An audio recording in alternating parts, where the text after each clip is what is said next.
Dieu, merci Seigneur. Ô Éternel mon Dieu, je te bénis pour ta parole, que ta gloire se manifeste, que ta grâce m'accompagne, que ton Esprit Saint s'imprègne de moi, et afin que je puisse, mon Dieu, bien méditer ce chapitre de Jude.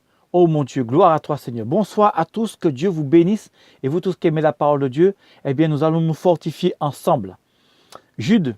Cette épître écrite par Jude, l'un des frères de Jésus-Christ, homme, était destinée aux églises d'Asie mineure. Il les avertit contre les faux docteurs et les exhorte à se confier en Christ pour leur salut éternel. Introduction. Jude, esclave de Jésus-Christ et frère de Jacques, aux appelés sanctifiés en Dieu le Père et gardés par Jésus-Christ, que la miséricorde, la paix et l'amour vous soient multipliés. Exhortation à combattre pour la foi. Mais bien-aimés, comme je désirais vous écrire avec empressement au sujet de notre salut commun, j'ai jugé nécessaire de le faire pour vous exhorter à combattre pour la foi qui a été transmise une fois pour toutes aux saints.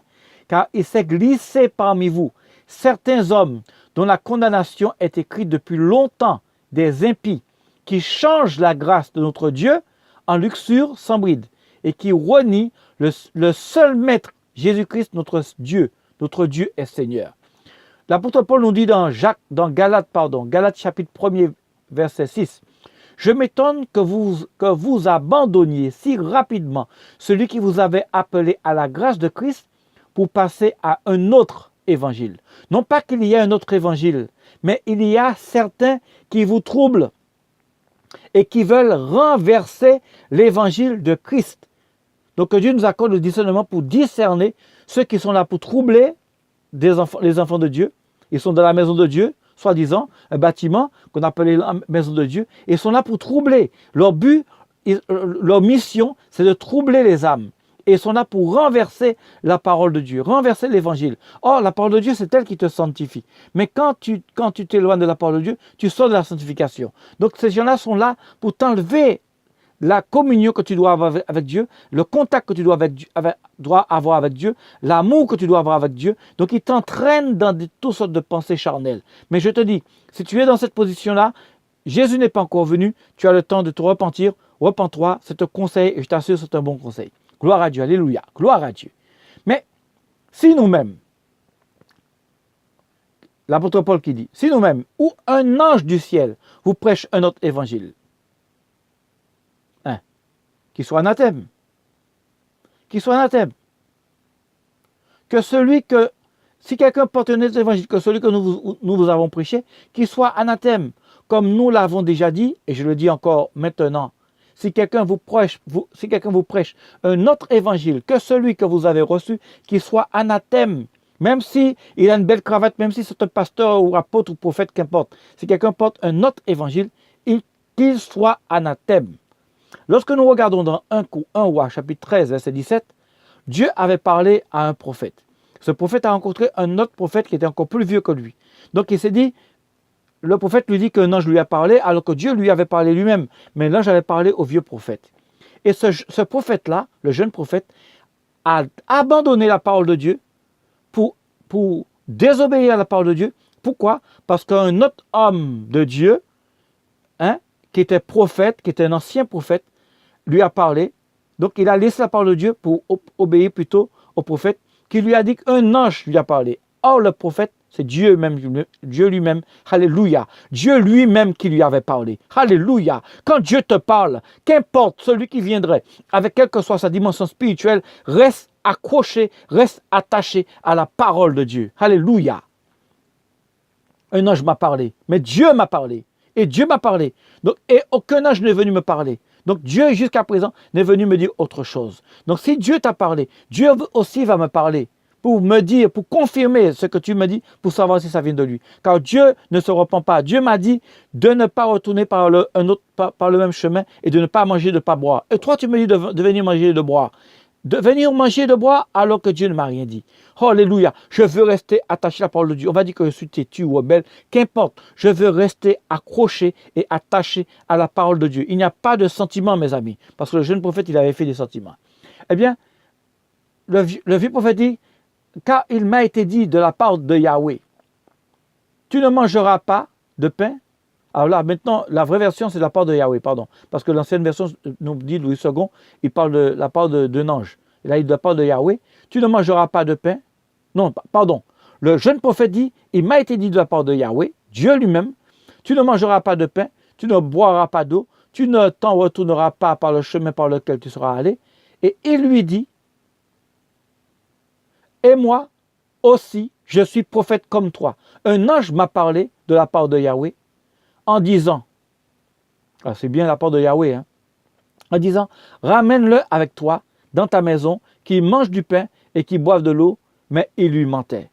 Si Dieu lui-même te parle au sujet de moi, Dieu me donnera la confirmation, il me parlera. Parce que tout ce que nous avons, mes amis, n'ajoutez pas foi à tout esprit, sondez les esprits et analysez la parole de Dieu. Parce que Dieu ne se repent pas de ce qu'il dit.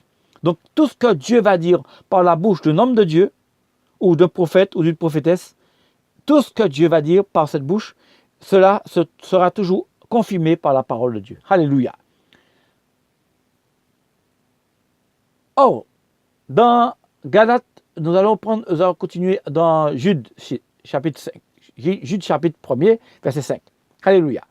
Or, je veux vous rappeler une chose, que vous savez déjà, que le Seigneur, après avoir délivré le peuple du pays d'Égypte, les enfants d'Israël, a fait ensuite disparaître le peuple, non pas le peuple, ceux qui avaient refusé de croire.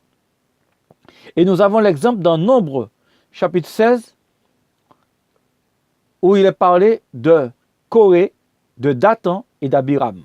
Coré a pris avec lui Dathan et Abiram, avec plus de 250 personnes qui ont été influencées. Or, et en plus, 250 personnes qui ont été influencées. Or, Coré, fils de Jitséa, fils de Kéat, fils de Lévi, prit avec lui Dathan et Abiram, fils d'Eliab, et On, fils de Pélet, tous trois fils de Ruben. Et ils s'élevèrent contre Moïse avec 250 hommes, fils d'Israël, qui étaient des principaux de l'assemblée de ceux que l'on convoquait pour tenir le conseil et qui étaient des gens de renom. Et Yahweh parla à Moïse en disant, parle à l'assemblée et dis-lui, retirez-vous d'auprès de la maison de Coré. Mes amis, le temps est venu pour toi de te retirer des gens qui t'éloignent de Dieu. De Dathan, retirez-vous de la maison de Coré. Retirez-vous de Dathan, retirez-vous d'Abiram. Moïse donc se leva et alla vers Dathan et Abiram. Et les anciens d'Israël le suivirent. Et il parla à l'assemblée en disant, éloignez-vous, je vous prie, d'auprès des tentes de ces méchants hommes, et ne touchez pas à rien de ceux qui leur appartiennent, de peur que vous ne soyez consumés pour tous leurs péchés. Ils se retirèrent donc d'auprès des demeures de Coré, de Dathan et d'Abiram, et Dathan, Abiram sortirent et se tinrent debout à l'entrée de leur tente avec leurs femmes, leurs fils et leurs petits-enfants. Et Moïse dit, à ceci vous connaîtrez que Yahweh m'a envoyé pour faire toutes ces choses et que je n'agis pas de moi-même. Si ces gens meurent comme tous les humains meurent, et s'ils subissent le sort commun à tous les humains, Yahweh ne m'a pas envoyé. Mais si Yahweh fait une chose nouvelle, et si la terre ouvre sa bouche pour les engloutir avec tout ce qui leur appartient, et qu'ils descendent vivants dans le Sheol, vous saurez alors que ces hommes-là ont irrité par mépris Yahweh. Et il arriva qu'aussitôt qu'il eut achevé de dire toutes ces paroles, la terre qui était sous eux se fendit, et la terre ouvrit sa bouche et les engloutit avec leurs tentes et tous les gens qui appartenaient à Coré et tous leurs biens. Ils descendirent donc vivants dans le Sheol, eux et tous ceux qui leur appartenaient. La terre les recouvrit et ils disparurent au milieu de l'assemblée, et tout Israël qui était autour d'eux s'enfuit à leur cri, car ils disaient, prenons garde que la terre ne nous engloutisse. Un feu sortit de par Yahweh et consuma les 250 hommes qui offraient l'encens.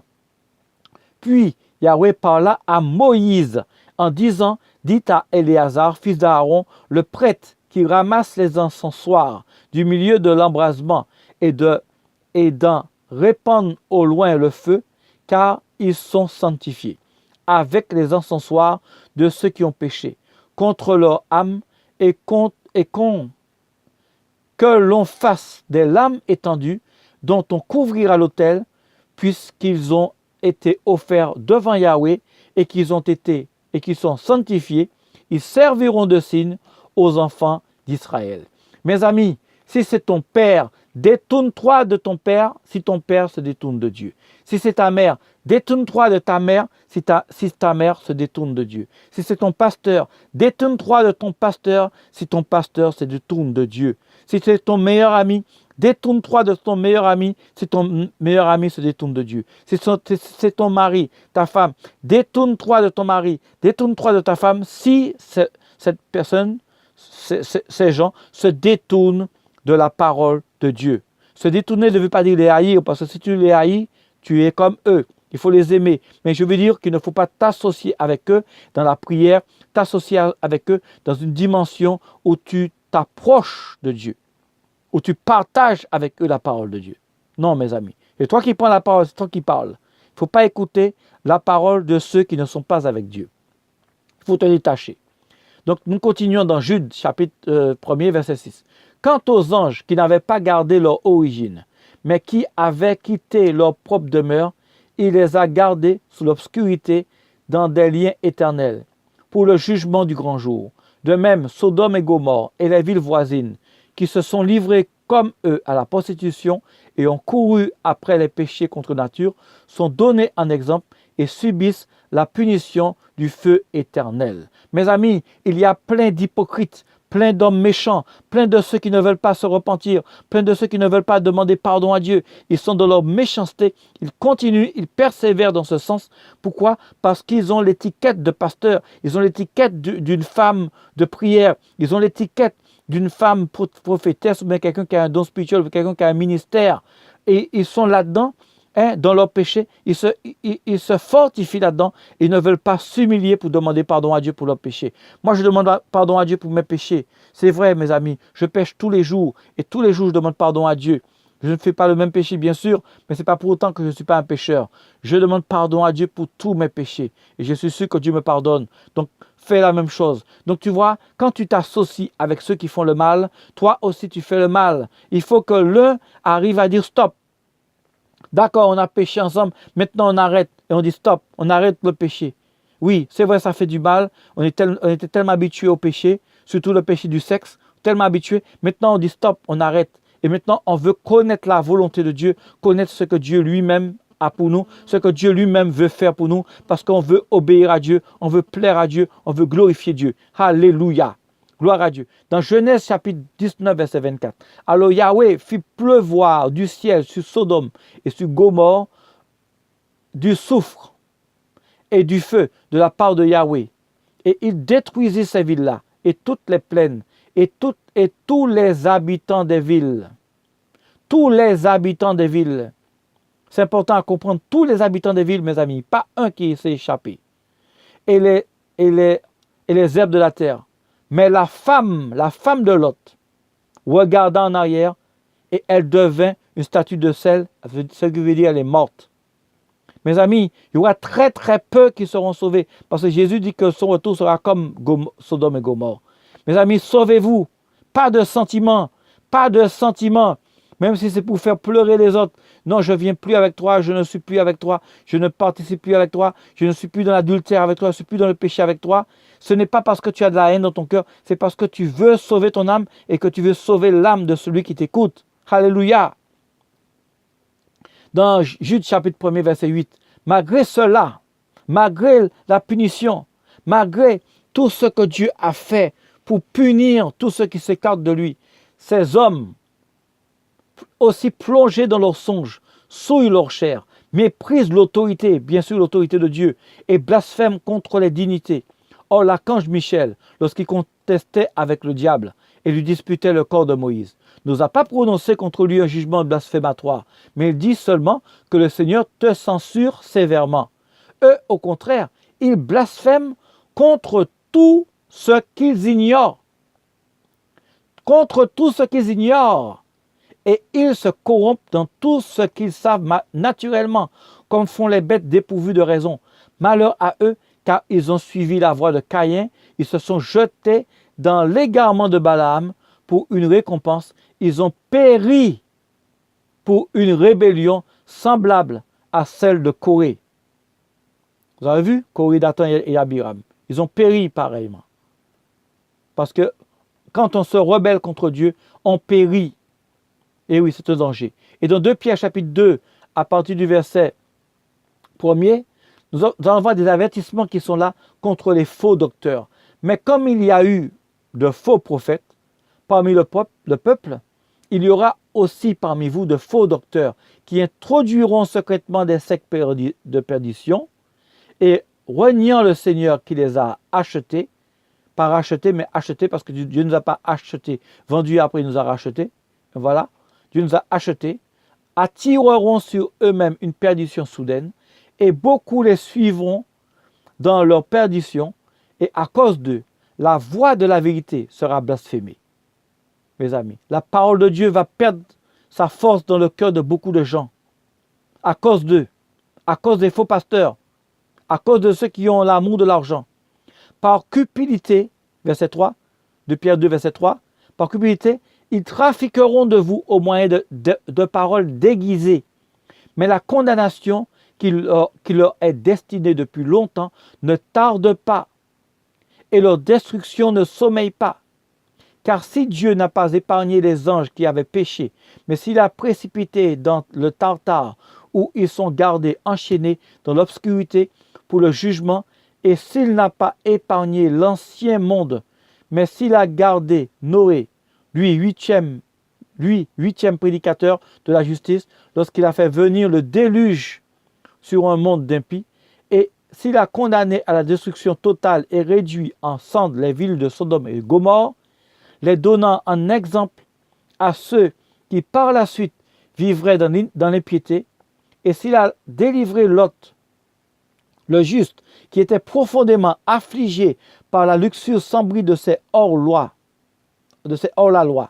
car ce juste qui habitait au milieu d'eux torturait tous les jours son âme, juste à cause de ce qu'il voyait et entendait dire de leurs mauvaises œuvres méchantes.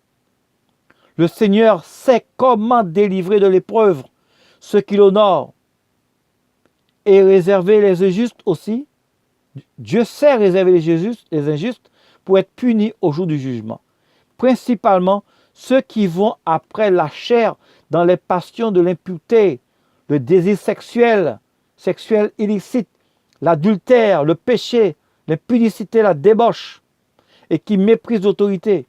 Gens audacieux et arrogants, ils ne craignent pas de blasphémer les gloires, alors que les anges qui sont supérieurs en force et en puissance ne prononcent pas contre elles le jugement blasphématoire devant le Seigneur, mais eux, semblables à des bêtes dépourvues de raison, et s'abandonnent à leur penchant naturel, et qui sont nées pour être prises et détruites, ils parlent d'une manière blasphématoire de ce qu'ils ignorent, et ils périront par leur propre corruption.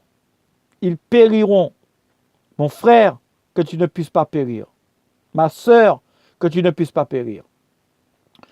Au verset 13, toujours dans 2 Pierre chapitre 2, et recevront alors la récompense de leur injustice. Ils trouvent leur plaisir dans une vie de luxe en plein jour. Mais oui, le luxe, l'argent, le pouvoir, l'orgueil, mes amis, le sexe, l'adultère. Mes amis, on a une femme, on a fait l'amour avec une femme aujourd'hui, demain c'est après une autre, avec une autre. Voilà, c'est des partout, c'est l'homosexualité, c'est le péché total, mes amis. C'est une honte.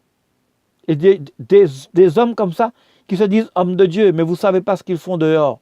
Que Dieu nous éclaire, que Dieu nous éclaire. Ce sont des taches et des souillures. Ils vivent dans le luxe et dans leur propre tromperie, comme ils prennent part à vos festins. Ils ont les yeux pleins d'adultère. Ils ne cessent jamais de pécher. Ils attirent les âmes mal affermies. Ils ont le cœur exercé à la cupidité. Ce sont des enfants de malédiction. Et quand vous allez à ICC, on vous prêche principalement sur le message qui vous fait aimer l'argent. Ça vous fait aimer l'argent. Mais quand tu aimes l'argent, tu ne vas pas aimer Dieu. Je t'assure. Écoute bien ce que Dieu te dit dans 2 Pierre chapitre 2, verset 15. Après avoir abandonné le droit chemin, ils se sont égarés en suivant la voie de Balaam, fils de Bosor. Qui était Balaam, pardon. Balaam, c'est quelqu'un qui aimait le salaire, l'argent, le salaire de l'injustice. Mais il fut repris par sa transgression. Donne la dîme, tu seras béni. Donne des offrandes, tu seras béni. Ça veut dire quoi béni? Béni, qui dit que tu auras de l'argent. Et oui.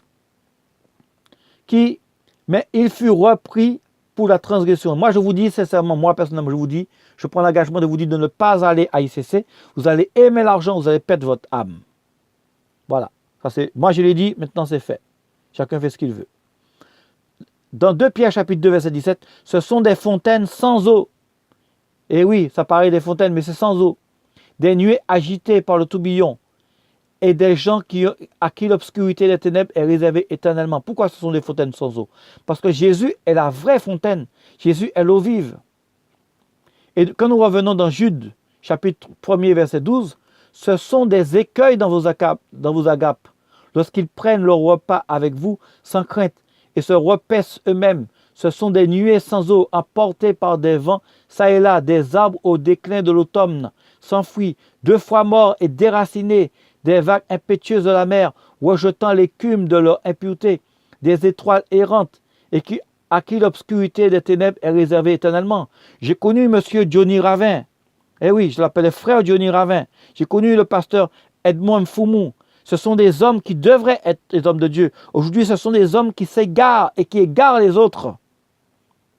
Parce qu'on a connu Johnny Ravin qui a couché avec plein de femmes. Moi, je lui dis de se repentir. Et si quelqu'un peut avoir contact avec lui, dites-lui de se repentir. Si vous l'aimez, dites-lui de se repentir. Si vous connaissez M. Edmond Mfoumou qui se fait passer pour un pasteur, dites-lui, il faut qu'il se repente. Il faut que ces hommes se repentent. Eh oui. Je connais aussi Jean-Hubert Mirande. Il faut qu'il se repente, cet homme-là. Il faut qu'il donne son cœur à Jésus. L'amour de l'argent, mes amis, ne va pas vous emmener au ciel. Je vous dis la vérité. Je connais aussi Yvon Castadou, qui prêche un évangile qui vous fait aimer l'argent. Détachez-vous de cet homme-là. Et si vous avez la possibilité de le reprendre, reprenez-le, sauvez-le.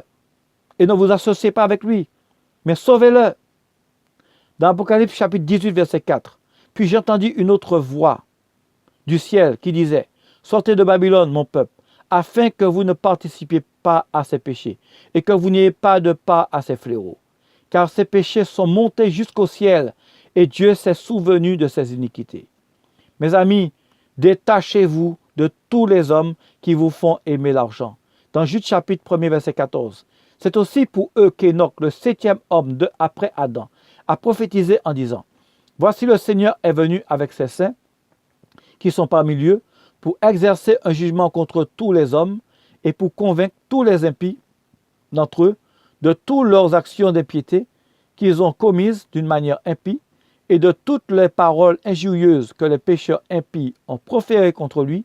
Ce sont des gens qui ne font que murmurer, qui se plaignent de leur sort, qui marchent selon leur convoitise, dont la bouche prononce des discours enflés, c'est l'orgueil bien sûr, et qui admirent les personnes pour le profit, l'amour de l'argent, voilà, pour le gain, et pour le profit qui leur en revient.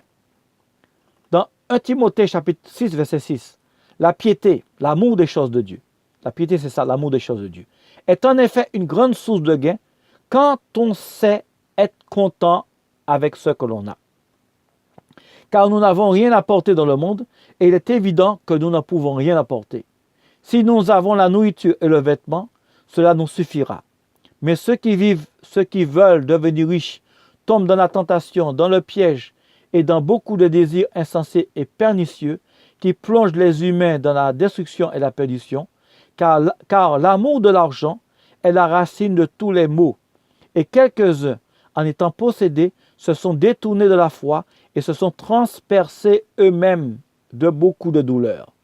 Mais toi, homme de Dieu, fuis ces choses. Fuis ces choses. Fuis l'amour de l'argent. Fuis le pouvoir. Fuis l'orgueil.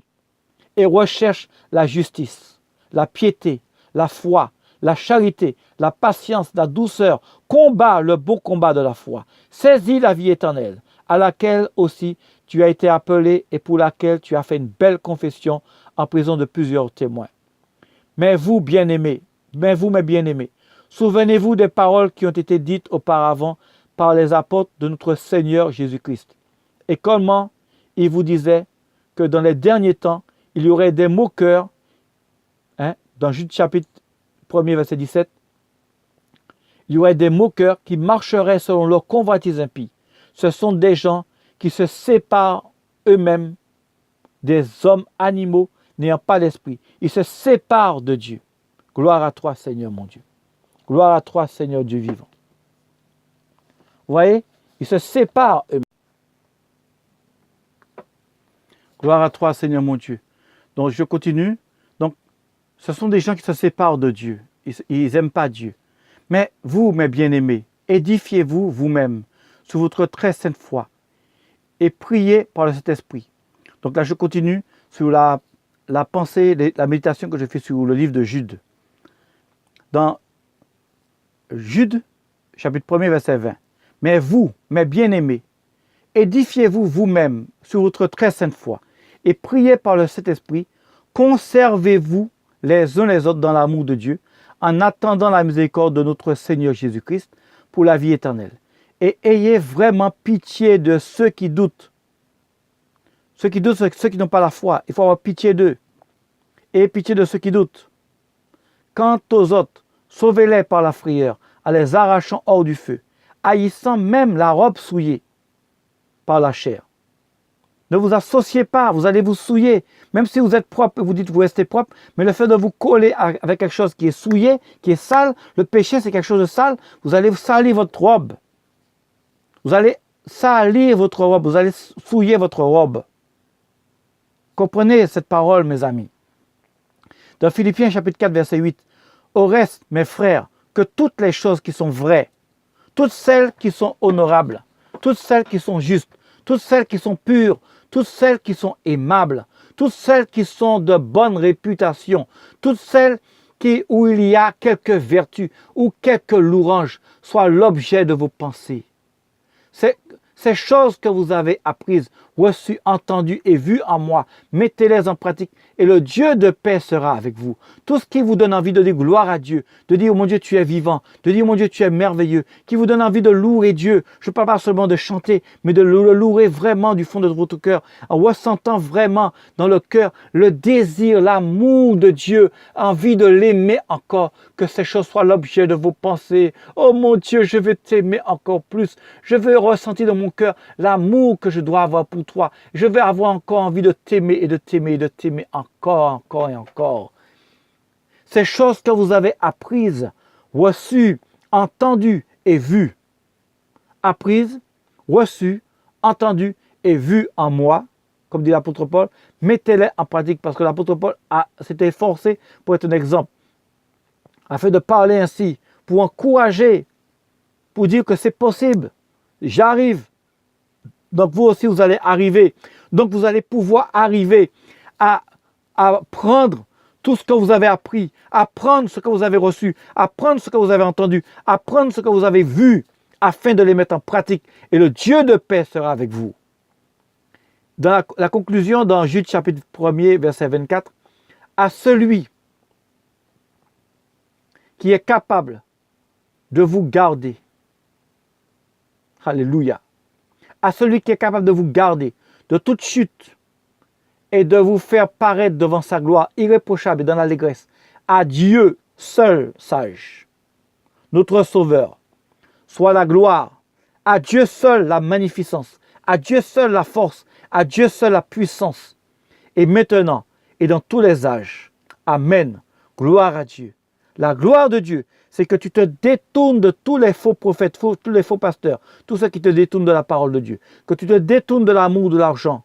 Et que tu te détournes de tout ce qui pourrait prendre la place de Dieu dans ton cœur, l'adultère, le péché, et qui t'empêche de donner à Dieu la gloire qui lui est due. Parce que tu dois glorifier Dieu par tes actes, pas seulement par tes mots, mais par tes actes, par tes actions. afin que Dieu vraiment, il puisse avoir la gloire, il puisse avoir la magnificence, il puisse avoir la force, la puissance. La gloire de Dieu doit être dans ta vie, dans ma vie aussi. La magnificence de Dieu doit être dans notre vie. La force de Dieu doit être dans notre vie. La puissance de Dieu doit être dans notre vie. Et maintenant et dans tous les âges. Amen. Gloire à Dieu. Merci Seigneur.